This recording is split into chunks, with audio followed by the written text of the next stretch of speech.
Well, searches are continuing, particularly across the High Atlas Mountains, which is the worst hit area and unfortunately the hardest to get to. In many places, there's just one single road in and out of certain areas, and that road itself is just one lane across. So it's turned into this massive bottleneck, in part with people trying to get past each other. You've got rescuers and convoys on the road, one of which we joined yesterday, and then you've got all these people bringing in aid, and not to mention tractors and bulldozers which are trying to get the rubble still out of the way. So things could be really slowed down there, making things extremely difficult for people to get past and into these areas that need help. Now, once those reach the villages, we're starting to see that it's not really about rescue anymore. At this point, you're coming up, excuse me, you're coming up to nearly a week, just about a week after the earthquake itself, and many rescuers have told us that it's about retrieving bodies at this point. There are certainly likely to be exceptions, but none of the teams that we spoke to have found anyone alive so far. Now that's got to be making their job even more hard.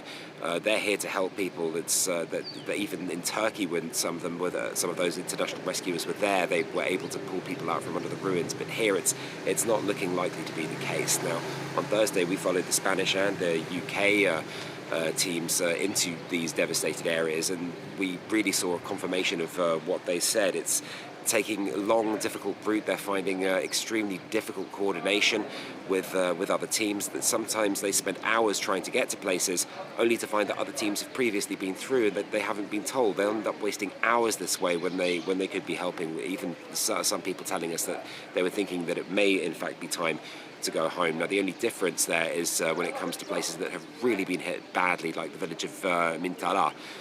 We were there on Thursday evening. We'd found that the entire cliff behind the village had collapsed and wiped almost everything out. Now, it's at moments like that that international the expertise from these teams of rescuers is really vital, because locals are certainly able to dig people out from under mud houses that have collapsed, made of mud brick.